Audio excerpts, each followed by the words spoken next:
আসসালামু আলাইকুম। আজকে আপনাদের যে বিষয়ে আজকে কথা বলবো সেটি হচ্ছে আমি কি মেডিসিন দিয়ে ব্রুডিং করি সেই মেডিসিনের নাম আজকে জানাবো। আমি ব্রুডিং করি অগমেন্ট ভেট। এই যে দেখেন অগমেন্ট ভেট, এই ওষুধটি দিয়ে আমি ব্রুডিং করি। এটি এসকেএফের একটি ওষুধ। এটি এমক্সাসিলিন এবং ক্লাবনিক অ্যাসিড এর কম্বাইন্ডে অ্যান্টিবায়োটিক ওষুধ। এটি পোলট্রির শ্বাসতন্ত্র, করাইজা, ফাউল কলেরা, অ্যান্টিবায়োটিক সহ বিভিন্ন রোগের কাজ করে থাকে। এটা ১ম থেকে ৪ দিন পর্যন্ত ১২ ঘন্টা করে ব্যবহার করতে পারেন। এটির মাত্রা হচ্ছে ১ গ্রাম ১ লিটার পানিতে ব্যবহার করবেন।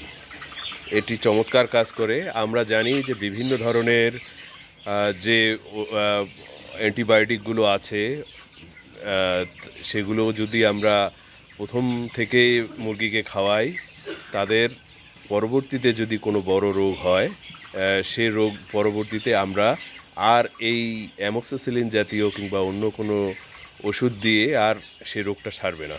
তো প্রথমেই আমরা কম পাওয়ারি ডোজ দিয়ে আমরা ব্রুডিং করব, যেটা আমরা নাভি শুকানো বলি।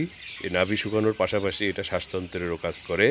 তো আপনারা পারতপক্ষে কম লো পাওয়ারের অ্যান্টিবায়োটিক দিয়ে ব্রুডিং করবেন, যাতে পরবর্তীতে আপনারা বড় কোনো রোগ হলে তার চেয়ে একটু শক্তিশালী অ্যান্টিবায়োটিক দিয়ে চিকিৎসাটা দিতে পারেন। প্রথমেই যদি আপনারা দিয়ে দেন কোনো দামি কিংবা কোনো শক্তিশালী অ্যান্টিবায়োটিক, তাহলে কিন্তু পরবর্তীতে আর কাজ করতে পারবে না। তো অগমেন্ট ভেট দিয়ে আপনারা ব্রুডিং করতে পারবেন এবং ভালো রেজাল্ট পাবেন।